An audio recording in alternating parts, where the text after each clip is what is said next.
Hey guys, Tom Davidson here with Yard Work with Landon Hutcherson. Today we have the IUA Umpire Association here in Central Indiana. They cover all of our tournaments here in Indiana for the most part. The Butlers, the Ball States, the Wabashes, DePauls, all those kind of guys.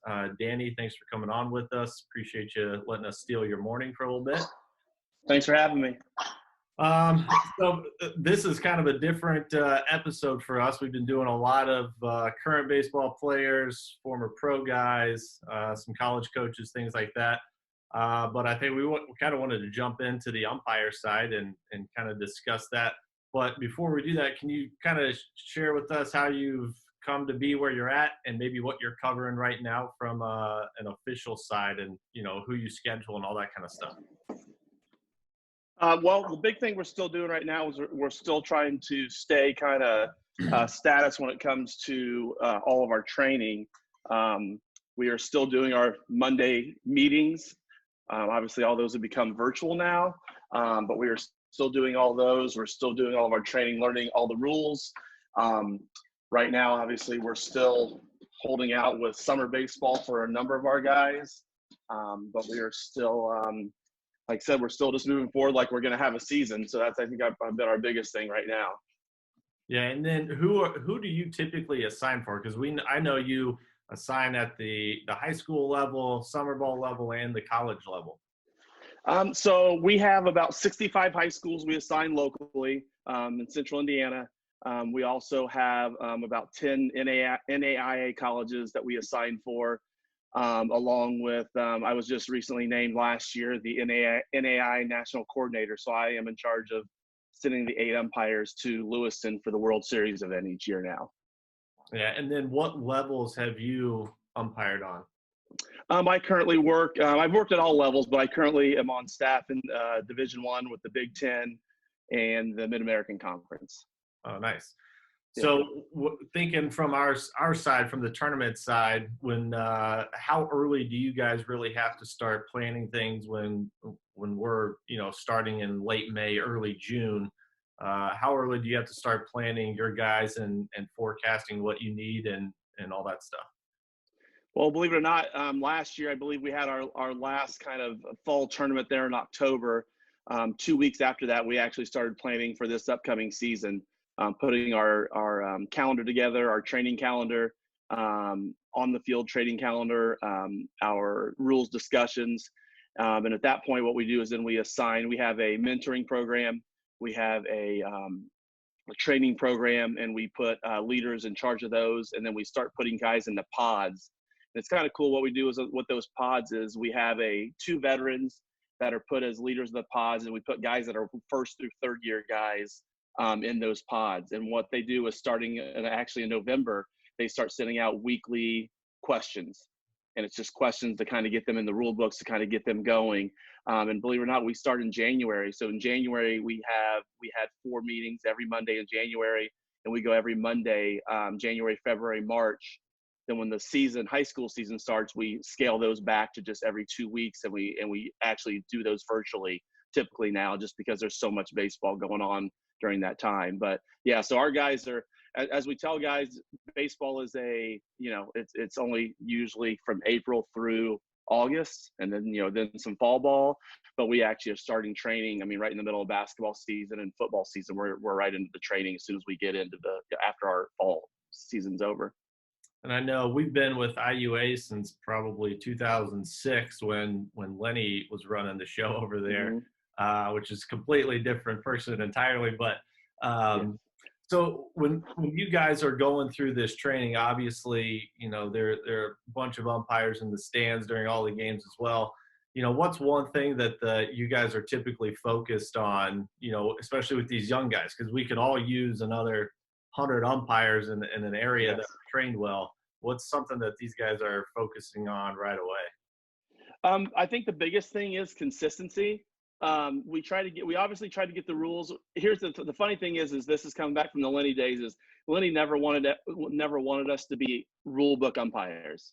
He felt the rules will come with it. We've been around the game enough. Those small rules that are really difficult, you'll get to understand them. But the big thing for what we've done is to really push these pods to really to get the guys consistent. And consistent for us is just being, one of the biggest things we always try to do is, one thing is being while you're being consistent, make sure you're listening, make sure you're learning, and make sure you continue to pass on that knowledge, down the road. And I think the biggest thing when it comes to that, obviously the one thing I always talk to parents and fans about is consistency of the strike zone. It's not going to happen. All of us have different perception of a baseball, different perception of where that baseball should come across the plate. And that's one of the things that we try to impress upon everyone, but it's very, very difficult. So I think the one thing we always talk about them is if you're going to have a different strike zone, meaning you call a little bit bigger on the outside or a little bit higher strike zone or lower strike zone, is be consistent from innings 1 through 7. Danny, what are some of your biggest challenges you have throughout the summers and whatnot? Is that staffing? Is it the communication part? Is it having guys that are accountable? Like, what are some of the biggest challenges you have throughout the summer? For us in the summertime, I usually here's the thing. I have people come out of the woodwork to work in the summer, believe it or not. I have a lot of teachers, a lot of people that come, but here's the thing. They're not ready for the level of ball that we have in the summer. I mean, a lot of people, back when I started, we all went right into Little League and Babe Ruth, which pretty much you can get any umpire and you can get away with because you're a local guy. I started in Anderson as a local Babe Ruth and Little League umpire. Everyone knew me. So I can go out there and mess up and no one would say a word to me. Now that's not the way it is now. It doesn't matter whether you go to an 8U tournament, they expect like college level umpires on 8U baseball. It just blows my mind. My buddy coaches and I went and watched him play over there at Grand Park.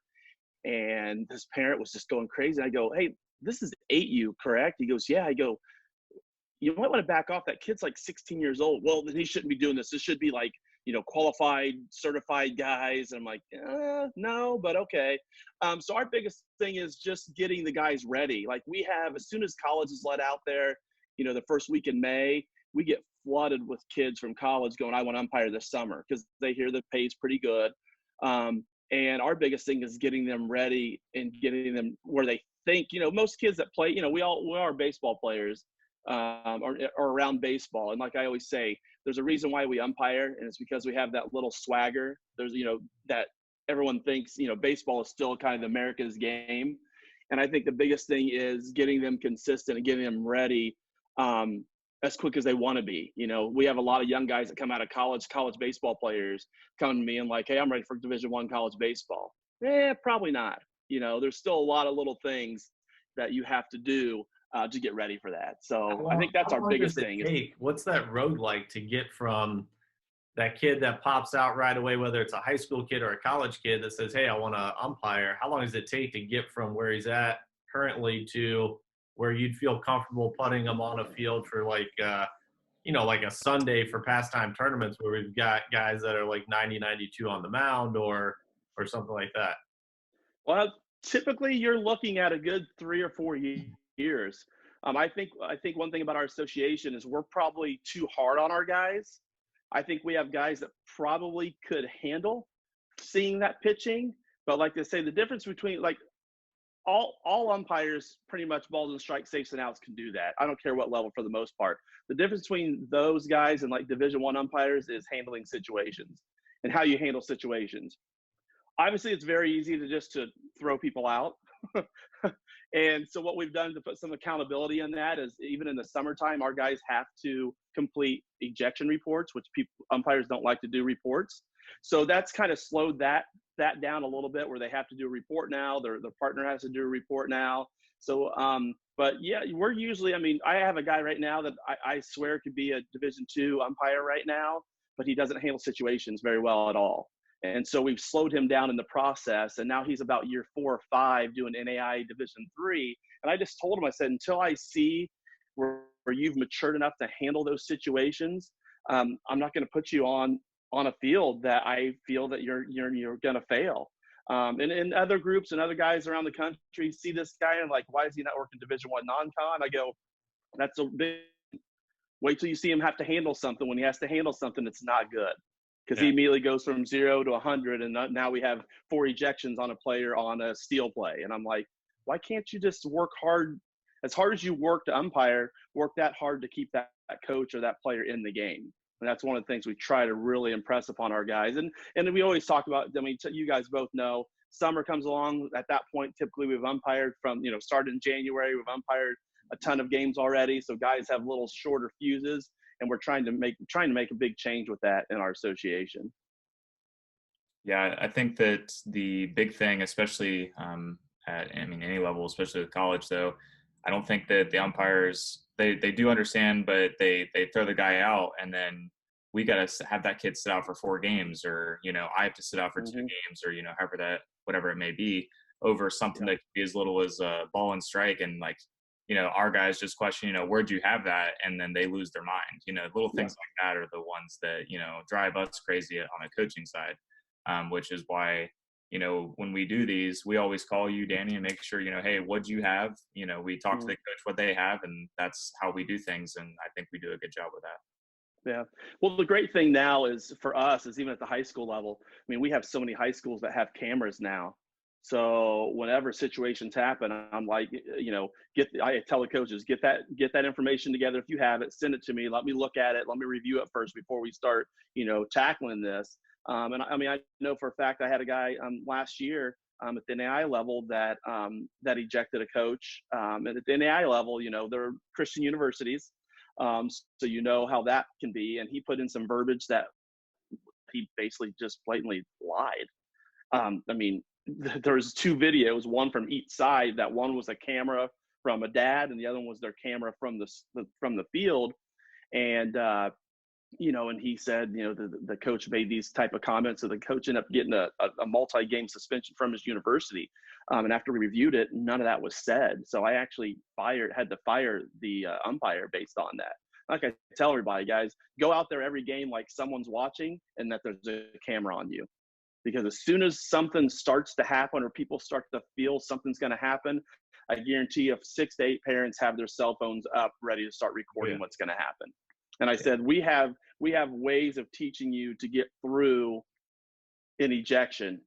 And if you go through these steps, they are going to eject themselves, meaning the coaches, if it comes to an ejection, And so, it's, we always ignore. So your first thing is going to be ignore. Your second one's going to be acknowledge. And that's where it simply could be just look over at the dugout like, I got you, or even lifting a mask like, I hear you. Then you warn, then you eject. So basically you're giving the coach, if you go through those steps, you're giving the coach 4 chances to keep themselves, or player to keep themselves in the game, is what we try to teach the guys.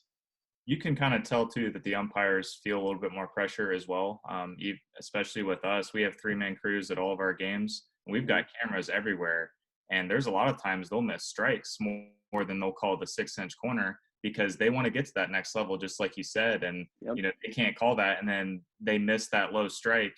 And, just because there's a little bit more pressure, and we understand that, but we always take it out on our catcher a little bit more than we do the umpire. We'll yell at our catcher because, we want him to be the guy to give you the best look. So, the things that we kind of do instead of venting to the umpire, that could be something for coaches, take from this and just, talk with your catcher. Your catcher and umpire should be having communications, pitch to pitch, at least the umpires do for sure. Yeah. And one thing I always tell our coaches, I go and talk to different organizations. I went to the Mustangs, talk to some of the travel organizations. I go, hey, we're going to miss pitches. Mm-hmm. Like, they have to realize we're going to.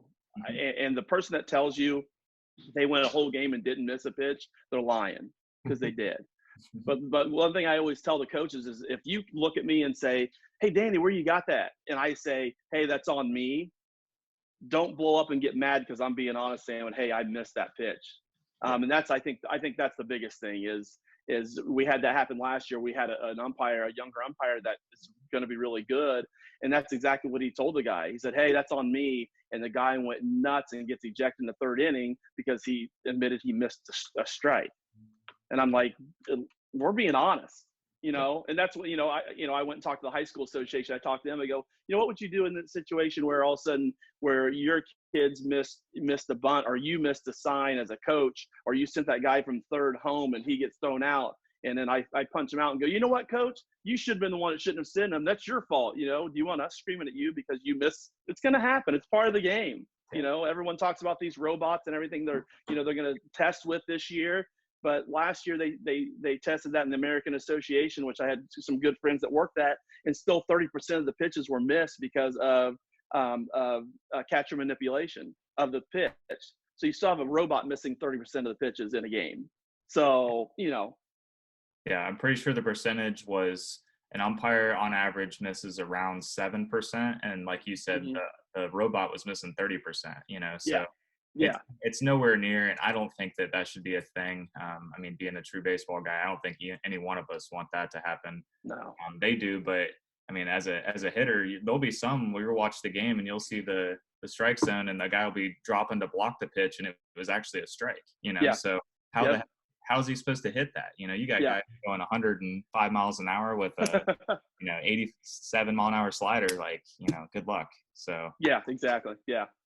Danny, I think there's, from our standpoint, there's kind of this, I think a lot of people miss the fact that some of these guys, this is their entire form of living. They do officiating for a living, whether they have, baseball in the spring and summer, they do basketball, they do football. Can you kind of touch on that a little bit? I know we've had one of our IUA guys go to a pretty big tournament in the College World Series, and I know he's been at some of our tournaments before in the past, but can you kind of touch on that? How these guys, this is their paycheck for the most part. Yeah, that's the big bill that's going through, with the whole independent contractors thing. I've been following that pretty close, and we have an accountant that works for us that is doing the same thing, trying to keep us up on that, because we do have a number. I can tell you off the top of my head right now, we have about 18 to 20 umpires that this is their job. They bounce from sport to sport. Obviously, the good thing is our other umpires have really stepped up. I know some guy had a bunch of mulch and stuff delivered and said, "Hey, I'll pay somebody $20 an hour," and 2 or 3 of those guys jumped on it. But yeah, this is, when I first started, this is what I was doing. Before I got into teaching and doing that stuff, this is what I did full time. I went from baseball to basketball to football. And the consistent paycheck that you can get and the flexibility you get in your life to be able to do other things is why a lot of us would do that. It's putting a lot of pressure on these guys. Thank God for some of the other umpires. Thank God for some of the other companies. I know a couple of them are working for Amazon right now. Another couple of them are working for the Kroger plant over in Plainfield. So they were able to step up and find some jobs, but I guess the thing for us is when we get out of this is, do those guys stay at those jobs now because of something like this that's happened, and not be our full-time guys? So we'll have to see how it works. It's been, they've obviously been heavy on my heart, and those are the guys that I've been trying to reach out to every couple of days, and we have other umpires reaching out to just to see how they're doing, how they're coping with it. But you look at a high school umpire that can work the high school season into the summer, and they can make 15 to 20 grand just doing high school baseball and then travel baseball in the summer. So you take 4 weeks, $5,000 a month. For some of these guys, it's pretty good money to go out there and work, and only work Thursday through Sunday, and have Monday, Tuesday, Wednesday to go fishing or golfing or whatever. So. And for me personally, you couldn't pay me enough to go out on the field and umpire. The only time I go and umpire is, when somebody goes down. If I'm at a field, maybe visiting University of Indianapolis, and somebody goes down, and, I'll run out and do the bases as long as someone's behind the plate. But for me, and I have to negotiate with you on what we're going to pay umpires. There's no way I would go out on the field. Like, I would tell you, it's $150 a game for me. But, some of these guys that are, coming with us, I think we get a couple of questions every summer. One, why is that same guy doing, 3, maybe 4, even 5 games a day? And, part of it is probably because my man's got bills to pay. Like, right. What do you want him to do? He can't just not work. He's got bills to pay. As long as those guys are taking care of themselves at night after the games, and from a dietary standpoint, I think you can go out and work those. But and how many guys do you have that do 3, 4, maybe even 5 games a day? I know some of them personally, and rather have them in game 5 than a couple guys of their first game of the day. Yeah. Well, one of the things we did a couple years ago is I went to our board and really talked about that, because I'm totally against it. Like, I don't like any more than 3 games in a day. I think it's not good for the person. It's not good for the play. And I brought up I would say probably 8 guys that we have in our group that not want, but have to do this as part of their paycheck. So what they did is they basically told me, okay, we'll implement that. 3 games a day is the max. That way the guys, we have first guy work with 3. That way the 9 o'clock games before the heat hits, then the 2 middle games are the heat games. And then, and then we have 2 new guys coming in for the 3:45 and 6. But those guys that work the multiple games, work the 5 games, sometimes 6 games when we have weather that hits, they're like, yeah, I'll stick around and do it. It's truly just for the simple reason. And I tell them, hey, we're going to let you do this. But the first time I hear anything bad about your attitude, about you went down, about anything like that, we're done. It's just, I'll shut you down for the rest of summer. Now you're down to 3 games in a day. Yeah. So that's how we've kind of been doing it. That we have reports on our system that we use that umpires can go in there and do a report. So I have the other umpire, and I said, just be honest, let me know how things went, and I'll have people out and about watching games, and I have them put those reports in there, and that's part of it. I went on game 1, then I circled back around and came on game 4, and he was fine. Nothing was going on. We have guys running water to those guys along with you guys, I know, but we'll take around. But it's tough. It's tough to do it, especially when we go to like Chittard. We're on the turf, and you measure the temperature on the turf. It's 120 degrees, but the guy wants to be there because he knows rain or shine, you're going to get the games in. Yeah. So it's like, yeah, I get it, but it's also like 20 degrees hotter here, and so it's tough as an assigner, because I don't feel it's right for the guy, and I feel bad having to put them out there for that many games. But some of them, that's their livelihood, and they need to make X amount of dollars in the summer. And I had one kid that worked with one of those. He was a college student, but that kid could go out there for 20 games in a day. And the reason why he was doing it is because he paid all 4 years of college at Ball, or all 6 years for architecture at Ball State in cash from his summer and fall umpire. And that's what he goes, I have to be able to pay this so I don't have to work during the school year because of this, what I'm doing. And that's what he did. Yeah. And I think the second comment that I get at least maybe 4 or 5 times a year is, when it comes time for nationals, it's 130 degrees outside on the turf, and we've got all these fields going on. When you have that many teams in town, you don't have this luxury of just saying, hey, everybody's just doing a double header and then they rotate or whatever, right, go home. So you got to have these guys doing 3, maybe 4 games. But is when they see somebody in shorts, and I get phone calls and emails, and I'm like, look, and it's more of that. They're like, that's completely unprofessional and bush league and all that. I'm like, look, man, it's 100 degrees out there. Your guys are out there for 2 hours, and then they get to go back to the hotel or whatever. Some of these guys are out there for 4, 6, maybe 8 hours. The shorts aren't making the game. Right. That uniform's not making or breaking the call or anything like that.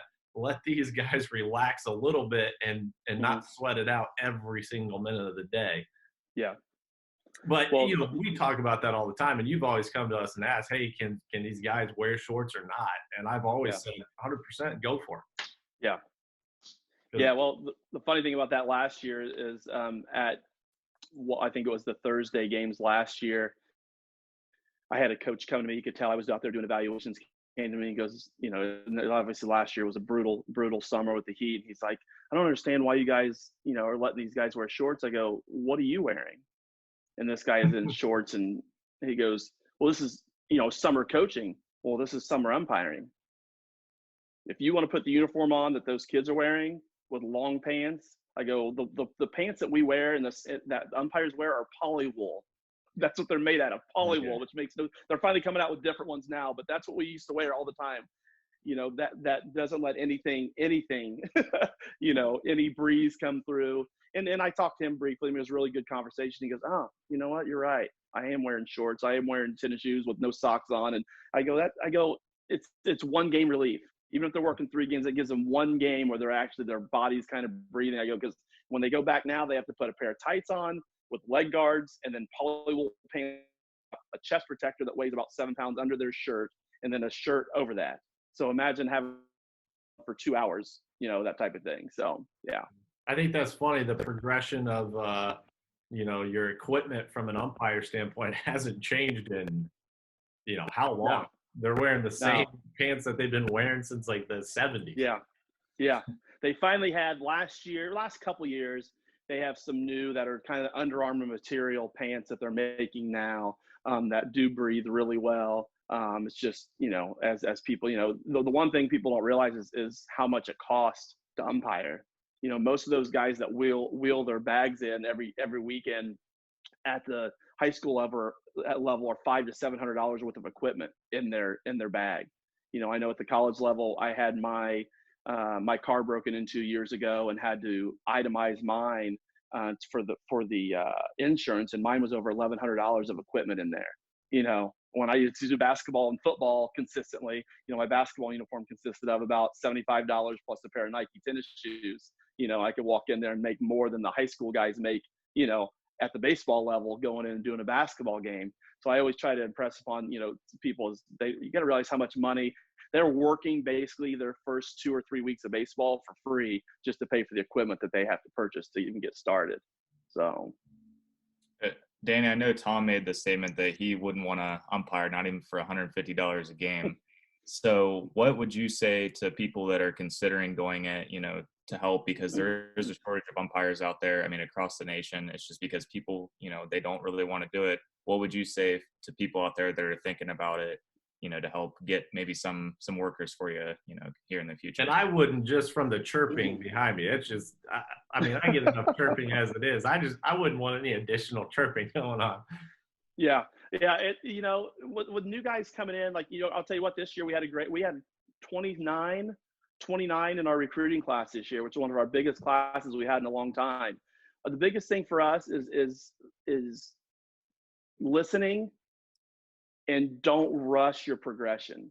Right now we're losing umpires that have been with us for about 6 or 8 years because they feel they should be at a certain level. What I always try to tell them is go in there and try to master the level. We have guys that come to us that they're going to be 9 through 12-year-old umpires. That's just what they're going to be, or middle school umpires.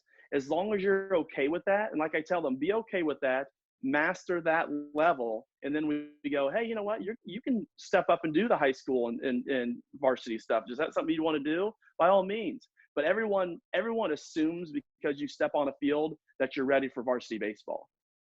I had an argument with one of our former, not an argument, but a discussion with one of our former umpires that was getting sniffs of Division I, then got out of it because he said it was all politics and stuff like that. And he just said, I had been doing it as long as you have, talking about me. And I said, listen, you can't compare yourself to other people. Compare yourself to yourself. What are you doing every day nutritionally to keep yourself healthy? What are you doing every day to keep yourself in tune? Like right now we talk to umpires, it's not like we can go out there and see pitches. Players, let's say if we were going to start the high school season in 2 weeks, let's say they allowed us to. It's not like our umpires are able to see pitches and see plays on the bases. Players can go and hit off a tee, can with their mom or dad to get them to keep that consistent. But for us, it's a matter of us being consistent, meaning you have to umpire, and you have to umpire a lot. When I first started, that was before 3-man was Division I. So we were doing 2-man Division I games back 22 years ago. And we would go as new guys and work free. So I'd call Lenny Brickens and I'd call all our veterans going, hey, I see you're at University of Dayton tomorrow. I don't have a high school game. Can I go with you and work for free? Yeah, come on over. So they'd buy you dinner, and that's what they would buy you dinner to do, because that's the only way you could go in there and see that level of play. Now we're 3-man, now we're 4-man. In the Big Ten, we're 4-man now. So we're 4-man every single game. So now we're able to get our a couple veteran guys with a guy that's just getting non-conference stuff with a brand new guy every game now. So when we go to Purdue, it's, me and Grady Smith. And then you take another third guy that's kind of a tweener, and then you get a brand new guy and you stick him at third base. And now you have 3 guys that can protect him on the field. So basically what I tell people is continue to listen. 99.9% of the guys are there to help you. So anything we tell you, it's because we're trying to help you. It's not because we're trying to hurt you. So that's the big thing for us is listening, working hard, and continue to work and doing those things. And these guys now have the opportunity to do some of the, which is one of the cooler events that I've seen, is one of the umpire clinics. I know we had the Mike Walsh for a few years, and going, even, we would run a tournament, so to speak, during the fall for that, and these guys would come out, work on whether it was a 3-man rotation or whatever. But I mean, those guys were out there. Those are the guys that are looking to progress to the next level. So it's not like you either get it or you don't. You can't move up unless you get it. There's opportunities for those guys to go out and train, right? Oh, 100%. One thing we do, like in our preseason for high school baseball, we have all the early games where, Noblesville's playing Westfield, but it doesn't really count. It's just they go through a certain type of cycle and do some things. We set those all up as clinics. So this year we had 16 of those set up, obviously scheduled before the cancellation, and they're just scrimmage games. We also set up inter-squad with Fishers, Noblesville, and Westfield. And we're like, this is a chance for you to go see pitches. We go and work out at Round Tripper. When they have pitchers throw into kids and they're doing their training, we go and throw umpires out there. And then, like I said, when fall comes, we host 3 free clinics, but 2 of them are that are just weekend tournaments. We throw guys out there, and then we have one that is an actual clinic for guys trying to get into high baseball. It's a junior college showcase event that used to be put on at University of St. Joe, that now is that we have here in Westfield. And we utilize that for guys that come in, and it's a way to see, these junior college kids that are coming in. I mean, they could flat throw it, they can flat play the game. Obviously, for some, other reasons, they are not, they're trying to get on an NCAA staff, and we give guys chances. This is your chance to go out there and see that next level of ball. I think that's one of the great things about being in the IUA, and that's the only organization I've ever been with. This is 25, 26 years plus, and there's always plenty of opportunity to learn, and sometimes, like I told guys, we early in the season when we had games before it got canceled this year, we had one of the rookies just jump in the car with us and drive to Indiana with us and drive to IU and back one day. And he said he learned more in the hour trip there and back than he learned the whole last season, just listening to what our pregame was and then our postgame was, and he couldn't believe, it was me and Jason Sidham, but he couldn't believe, like, Jason admitting that he missed that play at first base. And he's like, well, that's the only way I'm going to get better, if I'm honest with myself. My partners knew I missed it, so it was things like that he was like, oh, so you guys are that honest with each other. Like, well, we have to be, because if not, tomorrow he's going to miss the same play and assume he got it right again. So I think that's the big thing, is just that's what's great about our group, as we continue to do those and continue to give those guys opportunities, to see the next level of ball. Yeah, I don't think a lot of people realize kind of that progression there. And there's a lot of time where umpires are working but not getting paid because they're educating themselves, they're learning, they're getting their looks in. And I don't know, I think a lot of people do miss that. So before I let you go, is there a place where these guys, like a centralized location, whether it's Indianapolis or wherever, or a website that they can go to and look up, associations in their area, or how do they start that whole process? The first thing I always tell people is go through the high school association, go through the IHSA.org, and there's an officials tab. You click on the officials tab, and it'll kind of give you information on how to sign up and do those things. If they are someone that's in central Indiana, I recommend them going to our website, and it's iuaonly.com. And there's a contact us. As soon as they hit that contact us, a member of our training and our mentoring program will be in contact. They'll send them a form to get filled out. And then from there, we'll get them the process of going through, like, getting certified as a high school. We have some guys that aren't certified as high school guys because they just want to be middle school and lower level guys. But what we're seeing now is we're seeing those guys, as they start to get into it, they're really buying into the system and really liking it. So they end up getting their high school license.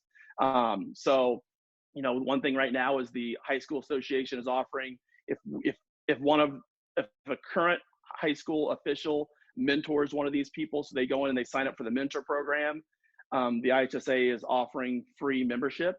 So there's no cost for them to sign up to take the test or anything for their first year.